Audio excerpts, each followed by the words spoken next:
ما نسيتش نفسي خالص، لا لا لا، ده انا هرجع لماضيه وهرجع لقديمي.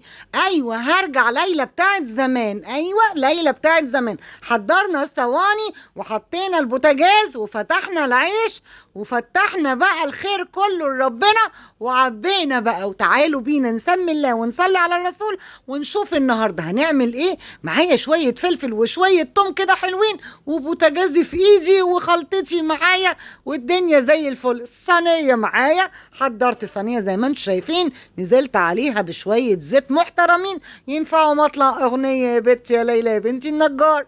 يلا بقى بينا، حطينا كده الزيت. اول ما الزيت يقدح، تعالوا بس نشوف كده قبل ما الزيت يقدح معايا ايه.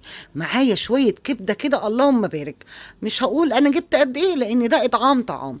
عايزه اقول لك اعملي اطعام طعام اي حاجه، اي حاجه. هي طرقت على دماغي النهارده. انا بصوا بعمل اطعام الحمد لله من غير ما اظهره وبظهره، يعني انا بعمل ده وبعمل ده.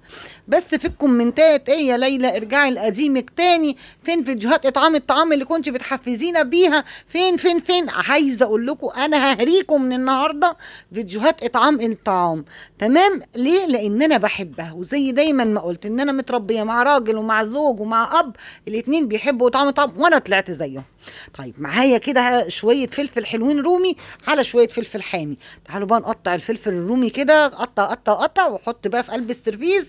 وتعالوا بقى حطيت الكبده بقى ورايا بقى على البوتاجاز التاني بقى عشان اسعف في الدنيا. طيب بعد ما قطعنا الفلفل الكميه اللي احنا عايزينها، راسين توم حلوين محترمين وقرنين فلفل حامي يدي طعم، انما ما يبقاش حراق، لان الله اعلم ممكن اللي ياكل السندوتش طفل فما يكونش بيحب مثلا السبايسي، ممكن اللي ياكل السندوتش راجل كبير مريض ما بيحبش السبايسي برضو الشطه. فما علينا، حطيت كده التوم فرمته في قلب الكبه يا ستي، دقيه في الهون. حطيت شويه ملح شويه كمون، 3 ليمونات حلوين كده وشويه كزبره. الكبده دي بتحب الكزبره، بتعشق الكزبره، ايوه بتعشق الكزبره.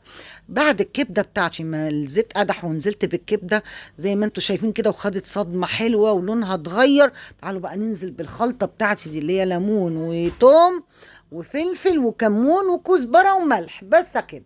ايوه كده بس ليلى، ايوه بس كده.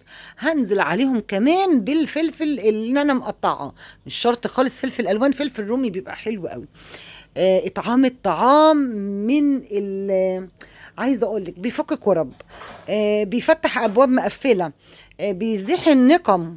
والله العظيم احلى حاجه في الدنيا. وخير الاعمال اطعام الطعام، خير الاعمال اطعام الطعام من خير الاعمال. فانا بحب اطعام الطعام وانا ما نسيتهوش ولا حاجه. انا بس الفتره اللي تعباناها فالبنات بتعمل بدالي، لا فخلاص الحمد لله. يعني انا كل ما اقدر اقف على حيلي هتلاقوني معاكم بعمل اطعام طعام، ههريكوا اطعام طعام. ويلا بقى انزلي الصبح كده وانت بتجيبي اكلك، ممكن لو هتجيبي لنفسك كيلو كبده خليهم كيلو وربع. الربع يا ستي اعمليه ان شاء الله 3 سندوتشات واديه لحد. تمام، دي ل3 افراد يا ستي ياكلوا بالف هنا وشفا.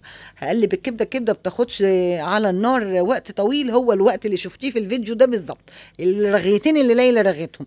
تعالي طفيت عليهم بقى، وتعالي نفتح العيش بتاعنا، اللهم بارك. نزلت بقى الفرن، جبت برضو عيش فينو، عايزه تجيبي عيش بلدي براحتك. بس انا دايما اقول لك الاطعام الطعام لازم لما تيجي تعمليه تكون من اللي انت هتاكليه، ماشي، من اللي انت بتحبيه، من اللي ولادك بيحبوه. وانا وولادي بنحب الكبده في سندوتشات فينو.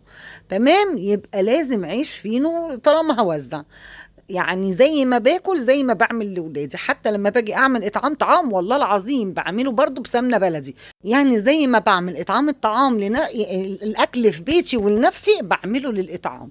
يا رب يا رب يا رب يقدرني، يا رب يقدرني ويقويني ويديني الصحه ويديني القوه ويرزق جوزي ونعمل الخير كله والحلو كله. طب يا ليلى ما عملتيش لحمه وفراخ؟ يا ستي احنا هنعمل بقى كل يوم مع بعض اطعام طعام، ههريكوا زي ما قلت لكم اطعام طعام، ويوم كده ويوم كده. ما انا قلت لك قبل كده لو مش قادره تعملي اطعام طعام اكل ومعكيش، ممكن لو جارتك ما عندهاش مثلا اسمها ايه ديت، بطاقه اللي بنجيب بيها العيش ابو شيلن، تجيب لها معاكي كل يوم 10 ترغيفه وتديهم لها. ده كده برضو اسمه اطعام طعام، لما تدي جارتك اللي جنبك وانت عارفه ان هي بتشتري مثلا عيش السياحي ومعاها مثلا عيال كتير وما بتقدرش عليه، فده برضو اسمه اطعام طعام، ان انت تجيبي مثلا 10 ترغيفه وتوزعيهم تديهم لجارتك دي لجارتك دي مره. ده برضو اسمه ان شاء الله شويه، تجيبي اكياس ملح توزعيها، اي حاجه اي حاجه. يا رب يرزقني ويرزقكم والله العظيم. انا امي كانت بتودي السيده نفيسه، كانت بتودي عيش ولحمه مره، عيش وطعميه مره، عادي عادي. ده دي تجاره مع ربنا، وربنا ما قالكيش هتجري بيه، هتجري بيه اللي معاكي، ماشي، اللي تستطيعي بيه. ويا رب يقدرني ويقدركم ويكرمنا ان شاء الله يا رب. الناس اللي هتقول لي ده رياء، ده مش رياء ابدا، انا ما بوريكيش، دي مش صدقه، ده اطعام طعام. دي مش صدقة يا ست البنات، ده اطعام طعام. ماشي، ويا رب يكرمكم ويسعدكم ويجبركم، واشوفكم في فيديو جديد، وتحياتي والسلام عليكم.